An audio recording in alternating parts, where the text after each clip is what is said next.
இயேசு கிறிஸ்துவின் இனிய நாமத்தில் உங்கள் அனைவருக்கும் என் அன்பின் வாழ்த்துக்கள். இன்று நம்ம பார்க்க போறது உங்களால் ஜெயம் பெற முடியும். இந்த 7 காரியங்களை குறித்து நம்ம பார்க்க போறோம். இது நம்ம வாழ்க்கையில இருந்தா நம்ம ஒரு வெற்றியுள்ள வாழ்க்கையாக ஜெயம் பெற முடியும். எந்த ஒரு சோதனை வந்தாலும் நம்ம ஸ்ட்ராங்கா நிற்க முடியும். இங்க முதலாவது நம்ம பார்க்க போற காரியம் ரெவரன்ஷியல் ஃபியர், அதாவது ஒரு பயம், மரியாதைக்குரிய தேவ பயம். பயம் இருக்குது, பட் பயம் வேற விதமான பயமும் இருக்குது. எப்படின்னா அழிவின் பயம். நான் இங்க சொல்லக்கூடியது ஆண்டவர் மேல இருக்கிற ஒரு அன்பான, ஒரு பிரியமான ஒரு பயம்.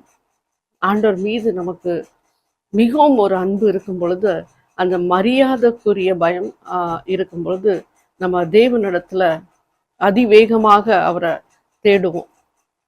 ஸோ இங்க எக்ஸாம்பிள் நம்ம பார்க்கும்போது நிறைய சபைக்கு நம்ம வர்றபோது லேட்டாக வர்றது, இப்படி பார்க்கும்போது ஒரு பயமே இல்லாத ஒரு வாழ்க்கையாக இருக்கிறது. சிலருடைய வாழ்க்கையில நீங்க பார்த்தீங்கன்னா சர்ச்சுக்கு லேட்டாக வருவாங்க. குழந்தைங்களுக்கு சபைக்கு உள்ளே ஆலயத்துக்குள்ளாகவே சாப்பாடு கொடுக்கறது, லேஸ் கொடுக்கறது, இப்போ உள்ள பிள்ளைங்களுக்கு அப்படியே சிரிக்கிறது, ஒரு சில சபையில பேச்சுவார்த்தை நிறைய பேசுறது, ஊழியக்காரங்க என்ன பேசுறாங்க அது என்னென்னு அலட்சியப்படுத்துறது, அதை கேட்காம ஏதோ ஆலயத்துக்கு வந்தோமா போனோமான்னு இருக்கிற ஒரு சில நபர்களை நம்ம பார்க்கணும். குடிக்கிறவங்க, ஒரு சிலர் ஸ்மோக்கிங் பண்ணுறவங்க, பயம் இல்லாமல் தேவ சமூகத்தில் வருகிற ஒரு கூட்டத்தை நம்ம பார்க்கணும். ஸோ இன்னைக்குள்ள ஜென்ரேஷனில் எவ்வளோ தேவ பயம் இருக்குது, அது மிகவும் முக்கியமான காரியம். How much they fear God. பயம் இல்லாததுனால நம்ம ஏதோ ஆண்டவரை துதிக்க வர்றோம், துதிச்சுட்டு போயிடுறோம். இப்படி ஒரு ரெகுலராக வர்றவங்க, ஆனால் ஆண்டவர் பயம் இல்லாமல் ஒரு சிலர் சபைக்கு வருகிறத நம்ம பார்க்கணும். அந்த இருதயத்தை ஆண்டவர் பார்க்குறார். ஸோ இங்க மரியாதைக்குரிய பயம்னா தேவனுடைய பிரசன்னம் வரணும் ஆண்டவர் அன்னைக்கு. அதுக்காக நீங்க ஆயத்தப்படுத்தி போகிறது, அது ஒரு வித்தியாசமான தேவனுடைய அன்பு. இங்க நம்ம பார்க்கும்போது இஸ்ரவேலர்கள் தேவனை சந்திக்க போனாங்க. சந்திக்க போகும்போது முன்குறித்தே மோசே சொல்றாரு, நீங்க எல்லாம் ஆயத்தமா வாங்க, 3வது நாள் நம்ம தேவனை தரிசிக்க போறோம்ட்டு மலைக்கு கீழே கொண்டு வர்றாரு. வரும்போது இந்த ஜனங்க தேவனை பார்த்து ஐயோ, இடி மின்னல் இதெல்லாம் பார்த்த உடனே, சத்தமும் பயங்கரமா இருந்த உடனே இவங்களுக்கு பயம் உண்டாயிடுச்சு. சொன்னாங்க, ஆண்டவர் பேச வேண்டாம், மோசே நீரே பேசுங்க, let us have a intermediator. ஆண்டவர்கிட்ட நாங்கள் நேராக பேச முடியாது, பார்க்க முடியாதுன்னு பயந்து நடுங்கினாங்க. இது எப்படிப்பட்ட பயம்னா, ஒரு நம்ம அழிஞ்சிருவோம், நம்ம ஒரு செத்து போயிடுவோம் அப்படின்னு ஒரு பயம். ஏன்னா பிகாஸ் தே வேர் அன்பிரிப்பேர்ட். நம்ம ப்ரிப்பேர்டா இருந்தா தேவ சமூகத்துல போகும்போது நமக்கு ரெவரன்ஷியல் ஃபியர் தான் இருக்கும், வேற எந்த பயமும் இருக்காது. ஸோ இவங்களுக்குள்ளாக இருந்த இந்த பயம். அதே போல தேவனுடைய பெட்டகையை பிடிச்சிட்டு போறாங்க. ஏலி மரித்த பிறகு அந்த தேவனுடைய பெட்டகையை பிடிச்சி எங்க கொண்டு போறாங்கன்னா பிலிஸ்திய தேசத்துக்கு கொண்டு போறாங்க. அங்க காத், ஏக்ரோன், அஷ்டாத், இந்த 3 இடங்கள்ல அந்த பெட்டகை கொண்டு போகப்படுகிறது. அந்த பெட்டகை கொண்டு போகும் பொழுது அங்க ஆண்டவர் பயங்கரமான மூல வியாதியை அனுப்புறாரு. அதாவது ஒரு டியூமர்னு சொல்லலாம், ஒரு கேன்சர் வியாதின்னு நம்ம சொல்லலாம். அப்படிப்பட்ட பயங்கரமான ஒரு வியாதியை அங்க அனுப்பும் போது அவங்க எல்லாம் நடுங்கி போறாங்க. ஏன் இப்போ இங்க இப்படி நடக்குதுன்னா, இந்த ஆண்டவுடைய பெட்டகையை கொண்டு போகும்போது அதுலதான் தெய்வ பிரசன்னம் அது கூடவே வரும்.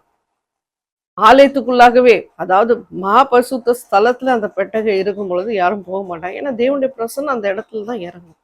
அதனால அதை வெளியே அவங்க சிறைப்பிடித்து கொண்டு போகும் பொழுது, அவங்க தேசத்துல வைக்கும் பொழுது கூட ஆண்டவர் அவங்களுக்கு கடுமையான வாதை அனுப்பி ஒரு அஃப்ளிக்ஷனை கொடுத்தாரு அவங்க மத்தியில. இன்னைக்கு இப்படிப்பட்ட ஒரு பயம்னா, இது எப்படிப்பட்ட பயம்னா, ஐயோ வேண்டாம் வேண்டாம். இப்ப பாருங்க, இந்த தேசத்துக்கு ஆண்டவர் போகிறதுக்கு முன்பதாகவே உங்களுக்குள்ளாக ஒரு பயம். எக்ரோன்ல போகும்போது மிகுந்த பயம், ஐயோ வேண்டாம் வேண்டாம் அப்படின்னு. ஸோ ஆண்டவருடைய பிரசன்னம் வரும் பொழுது யாருக்கு பயம் இருக்காருன்னா, ஆண்டவருடைய பிள்ளைங்களுக்கு பயம் இருக்காது. காலையில இங்க தாவீதை நம்ம பார்க்கிறோம். இங்க சங்கீதம் 19:9 கர்த்தருக்கு பயப்படுகிற பயம் சுத்தமும் என்றென்றைக்கும் நிலைத்திருக்கிறதுமா இருக்கிறது. ஹல்லேலூயா. அப்போ இந்த பயம் எப்படிப்பட்டதுன்னா, சுத்தமான ஒரு பயம். சுத்தமான பயம், அந்த சுத்தமான பயத்துல நியாயம் விசாரிக்கப்படுறோம் நம்ம. we are judged by God. இதுதான் ஆண்டவர் நமக்கு கொடுக்கிற வார்த்தை. இதுல இந்த ரெவரன்ஷியல் ஃபியர், அதாவது இந்த தெய்வ பயம் நமக்கு இருக்கும் பொழுது ஆண்டவர் என்ன அங்க கொண்டு வர்றாருன்னா நமக்கு ஞானத்தை கொடுக்குறார். நீதிமொழிகள் 1:10 ஆண்டவருக்கு பயப்படுதலே ஞானத்தின் ஆரம்பம்னு வசனம் சொல்லுது. அது இல்லாம நம்ம ஆரம்பம் அற்பமா இருந்தாலும் அதான் தேவ பிரசன்னம், தேவனுடைய அன்பு, தேவனுடைய அன்புல நம்ம போயிட்டோம்னா, தேவனுடைய பிரசன்னத்துக்குள்ளாக போயிட்டோம்னா, தேவனுடைய ஐக்கியத்துல நம்ம போயிட்டோம்னா என்ன நடக்குதுன்னா அங்க ஆண்டோடைய ஆளுகை வருது. ஆண்டோடைய ஆளுகை நம்ம வாழ்க்கையில வரும் பொழுது பயம் நமக்கு தானாக போய் விடுகிறது. அந்த பயம் போன பிறகு என்ன நடக்குதுன்னா ஒவ்வொரு நாளும் நீங்க ஆண்டவரை தேடும் பொழுது ஆண்டவர் புதிதான காரியங்களை நம்ம வாழ்க்கையில செய்வார். நமக்கே தெரியாது அது எப்படி செய்யறாரு என்று சொல்லி. அதுதான் சங்கீதக்காரன் இங்க பார்க்கறது எப்படின்னா, நீதிமொழிகள் 1:7 கர்த்தருக்கு பயப்படுதலே ஞானத்தின் ஆரம்பம் ஆண்டவர் சொல்றாரு. இந்த நீதிமொழிகள்ல ஆண்டவருக்கு பயம்தான் ஞானம் அதிகமாக பெருகும் என்று தேவ வார்த்தை சொல்லுகிறது. ஏசாயா எப்படி பார்க்கிறாருன்னா இதை சுத்தமான ஒரு பிரசன்னத்தை பார்க்கிறாரு. அதாவது இந்த பலிபீடத்துல போய் என்ன பண்றாரு, நெருப்பு தழலை எடுத்து தேவதூதன் அவருடைய வாயை தொடுறார். ஏசாயா வாயை தொடும் பொழுது அப்பொழுது அங்க என்ன நடக்குதுன்னா உன் அக்கிரமம் நீங்கி பாவம் நிவிர்த்தி அடைகிறது என்று சொல்றார். பாருங்க, அந்த அக்கிரமம் நீங்கி போய் விடுகிறது, பாவம் நிவர்த்தி அடைகிறது. இதை நம்ம பார்க்கும் பொழுது இங்க அது மட்டும் இல்ல, இங்க இந்த ரெவரன்ஷியல் ஃபியர் என்ன நடக்குதுன்னா ஆண்டவர் நம்மை சுத்திக்கிறீர்கள், நம்ம அக்செப்ட் பண்றோம். ஆண்டவரே நான் பாவின்னு நம்ம உணரும் போது நம்ம பாவத்தை குறித்து முதலாவது ஆண்டவர் உணர்த்துவார். ஸோ நம்ம உணரும் போது அதை அறிக்கைட்டு வேண்டாம் அந்த பாவமே வேண்டாம் அப்படின்னு சொல்லி நம்ம ஆண்டவர் சமூகத்துல போகும்பொழுது அதை விட்டு அந்த பாவத்தை வெறுத்து விட்டு நம்ம போகும் பொழுது ஆண்டவர் அதுல இருந்து நம்ம மீட்டெடுத்து சுத்தம் செய்கிறார். அதுவும் இல்லாம அந்த அக்னி நம்மளை தொடும் பொழுது நம்ம மிகவும் பரிசுத்தமாக மாறுகிறோம். இந்த ரெவரன்ஷியல் ஃபியர் தான் நமக்கு என்ன கொண்டு வருதுன்னா ஒரு மனஸ்தாபத்தை ஏற்படுத்துகிறது. That means we are fearing God, we have the fear of God. யோபு 42 இங்க நம்ம பார்க்கணும். அவர் என்ன சொல்றாருன்னா இந்த ரெவரன்ஷியல் ஃபியரை பார்த்து அவர் என்ன சொல்றாருன்னா நான் மனஸ்தாபப்படுகிறேன் என்று இந்த வார்த்தையில சொல்றாரு. ஆங்கிலத்தில் I despise myself and repent in dust and ashes. அப்போ மனஸ்தாபப்படுகிறார், இந்த பாவத்தை குறித்து அவர் மனஸ்தாபப்படுகிறார். ஹல்லேலூயா. நமக்கு அந்த மனஸ்தாபம் இருக்குதான். நிச்சயமாக மனஸ்தாபப்படும் பொழுது அந்த பாவத்தை நம்ம விட்டு விலகும் போது ஆண்டவருடைய கரம் நம்மை தாங்குகிறது. அடுத்தபடியாக நம்ம பார்க்குறோம் நம்பர் 2 நமக்கு ரொம்ப மிக தேவை, பிரைசிங் காட், ஆண்டவரை துதிக்கிறது. சங்கீதம் 117:1 நம்ம பார்க்கும் பொழுது ஜாதிகளே எல்லாரும் கர்த்தரை துதியுங்கள், ஜனங்களே எல்லாரும் அவரை போற்றுங்கள். எல்லா ஜாதிகளும் கர்த்தரையே துதிங்கள் என்று ஒரு வார்த்தை. அப்படி என்னதான் இந்த துதியில் அடங்கி இருக்கிறது? உள்ளத்திலிருந்து வருகிற வார்த்தை. அது சங்கீதம் 103:1 நம்ம பார்க்கும்போது என் ஆத்துமாவே கர்த்தரை ஸ்தோத்திரி, என் முழு உள்ளமே அவருடைய பரிசுத்த நாமத்தை ஸ்தோத்திரி, என் ஆத்துமாவே அவரை ஸ்தோத்திரி. அப்படின்னா வெளிப்பிரகாரமா உன் துதி இராதபடிக்கு உள்ள உன் ஆத்மால இருந்து வரணும், இன்னர் பீயிங்ல இருந்து வரணும். ஆண்டவரே அப்படின்னு சொல்லி அவரை துதிக்கணும். அந்த உள்ள இருந்து வருகிற அந்த ஒரு ஆண்டவுடைய அன்பு நம்ம இருதயத்துல இருந்து வரணும். துதி மிகவும் முக்கியமானது ஜபத்துல. நீங்க செய்யற ஜபம் துதி இல்லாமல் போனா அது சத்த ஜபமாக இருக்கும். இன்னைக்கு நிறைய இடத்துல நம்ம பார்ப்போம் துதிகள் இல்லாத ஜபங்கள் இருக்கிற இடமும் பார்க்கிறோம். அங்க ஆண்டோடைய பிரச்சனை உணர முடியாது. ஏன்னா பிகாஸ் காட் லவ்ஸ் பிரேஸ். ஆண்டவர் அதை மிகவும் விரும்புகிறார். அவரை துதிக்கிறது அவர் மிகவும் விரும்புகிறார். இங்க நம்ம பார்க்கும் பொழுது இந்த பரலோகத்துல 4 ஜீவன்களை நம்ம பார்க்கிறோம், அந்த சேராபீன்கள். இந்த சேராபீன்கள் ஓயாமல் தேவனை துதித்து கொண்டு இருக்கிறதை யோவான் பார்க்கிறார். சர்வ வல்லமையுள்ள தேவனாகிய கர்த்தர் பரிசுத்தர் பரிசுத்தர் பரிசுத்தர் என்று இரவும் பகலும் ஓய்வில்லாமல் சொல்லி கொண்டிருந்தன. இரவும் பகலும். ஏன் இந்த இரவும் பகலும் ஆண்டவர் சொல்றாருன்னா அங்க டைம் கிடையாது. there is a timeless in heaven. அப்படின்னா ஈவினிங் கிடையாது, பட் எல்லாமே டே மாதிரி தான் இருக்கும். தேவ பிரசன்னமே அங்க சூரியத்தை போல வெளிச்சத்தை கொடுக்கும். தேவ பிரசன்னமே அங்க எப்பொழுதும் இருக்கும், சதா காலங்களிலும். அது ஒரு கண்டினியூஸ் ப்ரெசன்ட் டென்ஸ் நம்ம சொல்லலாம். கண்டினியூஸா இருக்கும் அங்க ஸ்டேட். அங்க வந்து பாஸ்ட் டென்ஸே கிடையாது. சர்வ வல்லமை உள்ள தேவனாகிய கர்த்தர் பரிசுத்தர் பரிசுத்தர் பரிசுத்தர். இந்த சேராபீன்ல ஓய்வில்லம் அப்படின்னு அங்க இருக்கு ரெஸ்ட் இல்லை. இல்ல சரி காலையில துதிக்கிறாங்க, ராத்திரி அவங்க ரெஸ்ட் எடுக்கிறாங்க. நம்மை போல கிடையாது. அவங்க எப்பொழுதும் துதித்து கொண்டே இருக்கிறதுக்கு தான் ஆண்டவர் இரவும் பகலும் அந்த நாட்கள்ல எழுதும் பொழுது எழுதப்பட்டிருக்குது. இரவும் பகலும். ஏன்னா அங்க இரவு கிடையாது. ஸோ ஓய்வில்லாமல் சொல்லிக்கொண்டு இருந்தன அப்படின்னு நம்ம பார்க்குறோம். பரலோகமே துதிக்கிற ஒரு இடத்தை நம்ம பார்க்குறோம். ரெண்டாவது வந்து இங்க வந்து தேவ தூதர்களுக்கு துதிக்கிறதுக்கு தெரியும். அவங்க அங்க வந்து தேவ தூதர்களுக்கு ஏன் ஆண்டவர் வந்து ஜெபத்தை கொடுக்கல? ஜெபம் நம்ம கிட்ட கொடுத்துருக்காரு, அந்த அதிகாரம் நமக்கு கொடுத்துருக்காரு. அவங்க ஜெபிக்கிறது கிடையாது, அவங்க துதிக்கிறாங்க. பரலோகத்துல போனவங்க எல்லாருமே துதிக்கிறாங்க. இங்க பூமியில இருக்கிறவங்க நம்ம ஜெபிக்கிறோம். ஏன்னா ஜெபத்துல அவ்வளவு ஒரு பவர் இருக்கு பாருங்க. நம்ம ஜெபித்தாலே பெரிய காரியங்களை செய்ய முடியும். ஆண்டவர் அந்த அதிகாரத்தை நமக்கு கொடுக்கிறார். ஜெபத்தால் நிறைய காரியங்களை சாதிக்க முடியும். ரொம்ப தேவனை சார்ந்து இருக்கிறவங்க ஜெபத்தால பெற்ற ஜெயத்தை நம்ம எண்ணவே முடியாது. நம்ம எவ்ரி டே லைஃப் வந்து மிராக்கிள். ஒவ்வொரு நாளும் நம்ம வந்து ஒரு அற்புதத்தை பார்த்து முன்னேறி கொண்டு போகிறோம். எதற்கு? நான் ஜெபிக்கிறதுனால, நம்ம ப்ரேயர் பண்றதுனால, நம்ம டெடிகேட் பண்றதுனால. அதனால தான் அந்த ஜெபத்தை தேவனுடைய பிள்ளைகளுக்கு ஆண்டவர் கொடுத்துருக்கிறார். ஏன்னா ஜெபத்தினால எல்லாம் சாதிக்க முடியும். ஸோ நம்ம இங்க ஜெபிக்கும் போது பரலோகம் கட்டப்படுகிறது. நம்ம இங்க இழக்கும் போது அங்க இழப்பு நடக்குது. அதனால தான் ஆண்டவர் சொல்றாரு, பூமியில நீங்க எதை கட்டுறீங்களோ அது பரலோகத்துல கட்டப்படுகிறது. ஸோ உங்க prayer should be a powerful weapon. ஏன்னா சாத்தான் வந்து பிரேக் பண்ண முடியாது. சாத்தான் வந்து ஒரே ஒரு காரியத்தை பார்த்து பயப்படுவான். எதை பார்த்து பயப்படுவான்னா, நம்ம கிட்ட ஜெபம் இருக்குன்னா அவன் நெருங்க முடியாது. நம்ம ஜெபத்தினால அநேக காரியங்களை நம்ம சாதிக்க முடியும். சாத்தான் தொட முடியாத ஒரே ஒரு காரியம் ஜெபம். ஆண்டவர் அந்த அதிகாரத்தை சாத்தானுக்கு கொடுக்கவில்லை. ஹல்லேலூயா. ஸோ பரலோகத்துல இருக்கிற தேவ தூதர்களுக்கு சேவிப்பதற்கும் தேவனை துதிப்பதற்கும் ஆண்டவர் அந்த அதிகாரத்தை கொடுத்துருக்கிறார். நாமும் துதிக்க வேண்டும். துதிக்கும் போது பரலோகத்தை நீங்க டச் பண்ணுவீங்க. நீங்க துதிக்கும் போது ஆண்டோடைய இருதயத்தை டச் பண்ணுவீங்க. துதித்து ஜெபிக்கும் போது when you begin the prayer, praise பண்ணி துதிக்கும் போது ஆண்டவர் நேர அவருடைய சிங்காசனத்தை நீங்க சொல்றீங்க. நேர அந்த ஜெபத்துல ஆண்டவரோட நீங்க ஒரு ஃபெல்லோஷிப்க்கு போறீங்க.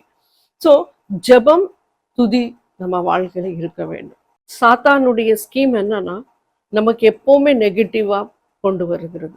இல்ல துதிக்க வேண்டாம், இல்ல ஜெபிக்க வேண்டாம், இல்ல நீ நம்ம வீட்டுல கூட ஒரு சிலர் நெகட்டிவா நம்மை குறித்து சொல்லுவாங்க. நீ உருப்பட மாட்ட, நீ விளங்க மாட்ட, நீ வந்து தோல்விதான் உனக்கு லைஃபே, நீ ஃபெயிலியர் தான். மற்றவங்ககிட்ட கம்பேர் பண்ணுவாங்க. அவங்க பாரு எப்படி இருக்கிறாங்க, நீ பாரு எப்படி இருக்கிற. ஸோ இந்த கம்பேரிசன் இருக்கும்போது இது வந்து நம்ம என்ன நினைக்கிறோம், இவங்களே எப்படின்னா அது வந்து சேட்டனிக் வாய்ஸ்.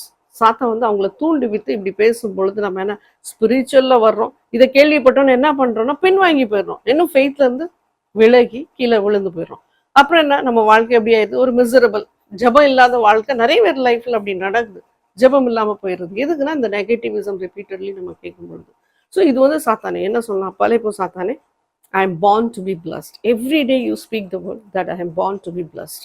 கர்த்தர் உங்களை ஆசீர்வதிப்பார். ஸோ இந்த 24 மூப்பர்கள் இந்த பூமியில இருந்து 1,44,000 பேர் இங்க இருந்து தேர்ந்தெடுக்கப்பட்டவங்க. இன்னும் நம்ம பார்க்கிறது அந்த ஒரு பெரிய கூட்டம், பரலோகத்துல இருக்கிற திரளான கூட்டம் நம்ம சொல்லலாம். The great multitude. இந்த திரளான கூட்டம் இவங்க எல்லாம் ஆண்டவரை பரலோகத்துல துதித்து போற்றுகிறார்கள். பாருங்க, அதை தான் நம்ம வேதாகமத்துல பார்க்குறோம். வணங்குகிறாங்க, துதிக்கிறாங்க.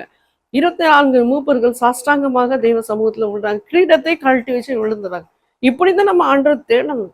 அவங்க இங்க ஜெயம் பெற்று போனதுனால தான் அங்க வந்து ஆண்டவர் அவங்களுக்கு கிரீடத்தை கொடுத்துருக்காரு, உட்கார இடம் கொடுத்துருக்காரு. நமக்கு அந்த இடம் வேணும்னா நம்ம என்ன பண்ணணும், பாவத்துல இருந்து முதல்ல சிம்பிளா பாவத்துல இருந்து விடுதலை பண்ணணும். பாவம்னா எல்லாமே அதுல அடங்கும். இல்ல நான் ஒரு சில பாவத்துல இருந்து விட்டேன், இன்னொரு சில பாவத்துல இருந்து விடுதலை பெறல, அப்படியே நம்ம வாழ்க்கை ஓடிட்டு இருக்க கூடாது. அதுக்காக நம்ம ஜெபிக்கணும், ஆண்டவர்கிட்ட முறையிட்டு கேட்கணும். ஆண்டவர் அது வந்து ஒரு பெரிய விடுதலை கொடுக்கிறவரா இருக்கிறார். Have believe in God. மூணாவது என்னன்னா, ஆண்டவர் மேல நம்பிக்கை வைங்க. நான் ஜெபிக்கிறேன், இந்த ஜெபத்துக்கு ஆண்டவர் பதில் தருவார்.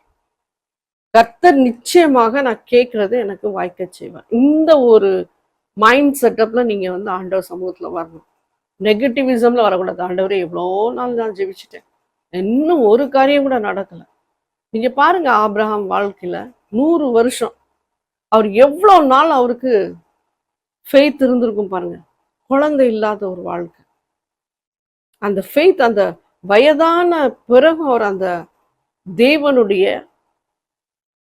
தேவன் மீது இருக்கிற அன்பை பார்க்கிறாரு, தேவனுடைய இரக்கத்தை பார்க்கிறாரு. பாருங்க, கடைசியாக ஆண்டவர் அதை ஃபுல்ஃபில் பண்றாரு, அவரை சோதிக்கிறார். ஃபெய்த், நம்ம வாழ்க்கையில விசுவாசம் மிக பெரியது.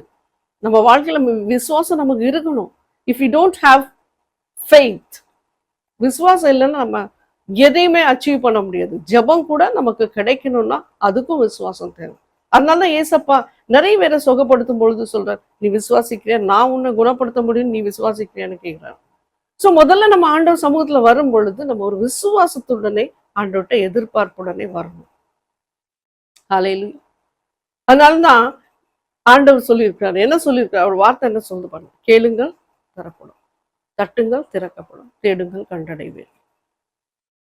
கேளுங்கள், அப்பொழுது ஆண்டவர் கொடுப்பார். நீங்க கேட்கணும், ஜெபத்துல கேட்கும் போது ஆண்டவர் கொடுக்கிறவராக இருக்கிறார். நீங்க தட்டும் போது பரலோக ராஜ்யத்தின் கதவுகள் உங்களுக்காக திறக்கப்படும். ஹல்லேலூயா. இந்த 1 யோவான் 5:14 நம்ம பார்க்கிறோம், நாம் எதையாகிலும் அவருடைய சித்தத்தின்படி கேட்டால் அவர் நமக்கு செவி கொடுக்கிறார். ஆண்டவர் சித்தத்தின்படி நம்ம எதை கேட்டாலும் அவர் அதை செவி கொடுக்கிறார்னா அந்த ப்ரேயரை ஆன்சர் பண்றார். தாவீது சொல்றார் சங்கீதம் 16:1, நான் உம்மை நம்பி இருக்கிறேன். ஹல்லேலூயா. நம்ம நம்பி இருக்கிறோமா தேவனை? நம்ம எவ்வளவுக்குள்ளாக நமக்கு விசுவாசம் இருக்கு? அப்போ மற்ற காரியங்களுக்கு அவ்வளோ நேரத்தை எடுக்கிறீங்க, தேவையான காரியமும் நமக்கு இருக்குது, ஆனா தேவனை தேடுவதுக்கு நமக்கு நேரம் இல்லை. நான் நிறைய பேர்கிட்ட பேசும்போது இனிஷியல் அவங்க என்ன சொல்றாங்கன்னா, எனக்கு நேரம் இல்லை சிஸ்டர், ஜெபிக்க நேரம் இல்லை. எவ்வளவு நீங்க பெரிய ஆளா இருக்கலாம், நீங்க பிசினஸ் மேனா இருக்கலாம், நீங்க வந்து ஒரு என்டர்பிரனரா இருக்கலாம், யூ கேன் டூ எனிதிங். நீங்க டீச்சிங் லைன்ல இருக்கலாம், டீச்சிங்கே பண்ணிக்கிட்டு இருப்பீங்க, ஆனா சொல்லுவீங்க, கேட்டா சொல்லுவீங்க டைம் இல்லை. God loves the people who surrender to him. அப்படின்னா நேரம் இல்லதான், நமக்கு வேலை ஆஃபீஸ்க்கு போறவங்களுக்கு நேரம் இல்லதான், ஆனா அதுல இருந்து நம்ம நேரத்தை எடுக்கணும், ஜெபிக்கணும், ஆண்டவருக்காக டைமை ஒதுக்கணும். அப்பொழுது உங்க குடும்பத்துல உள்ள பல காரியங்களை உங்க ஜெபத்தினால நீங்க சாதிக்க முடியும். ஹல்லேலூயா.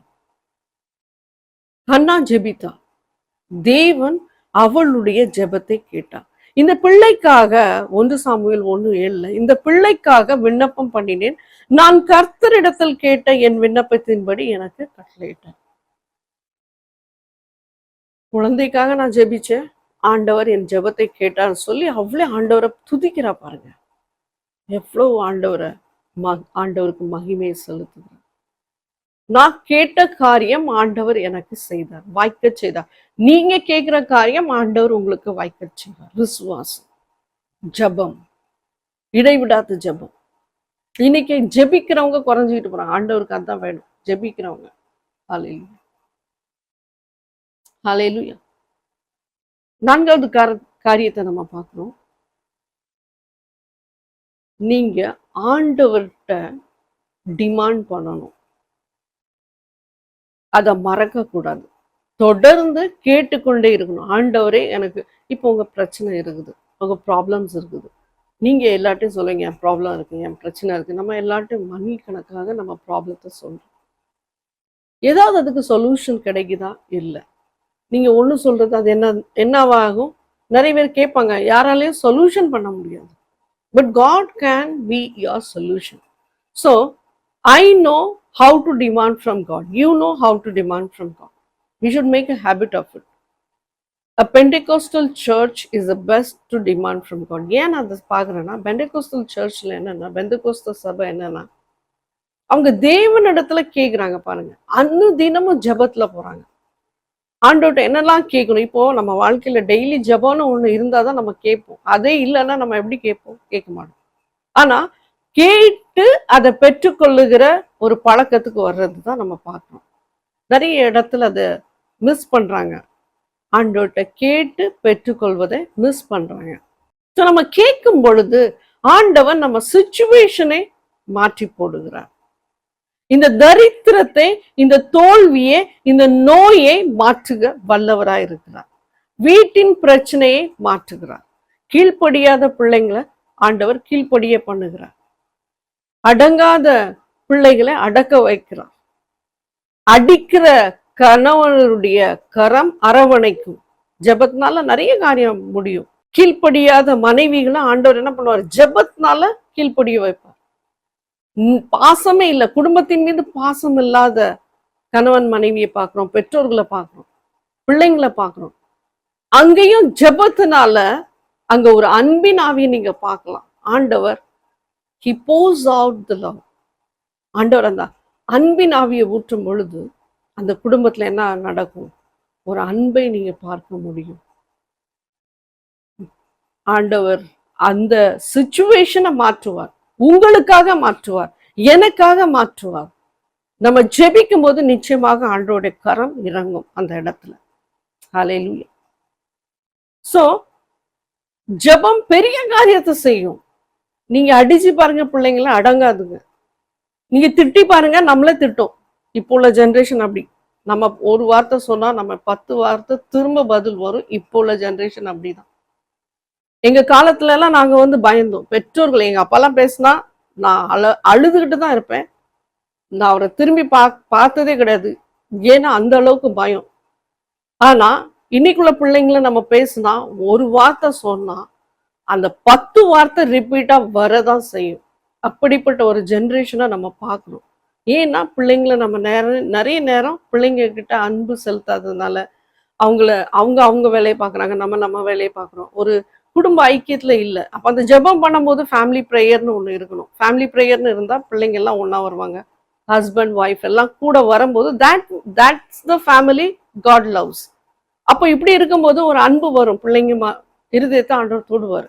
பிள்ளைங்கிட்ட நேரத்தை செலவிடணும், ஜெபத்துல கொண்டு வரணும், பைபிளை பத்தி சொல்லணும், வேர்ட் ஆஃப் காடை பத்தி டீச் பண்ணணும். எவ்வளவுதான் உங்க பிள்ளை மோசமா இருக்கட்டும், let the child be arrogant, let the child be ignorant.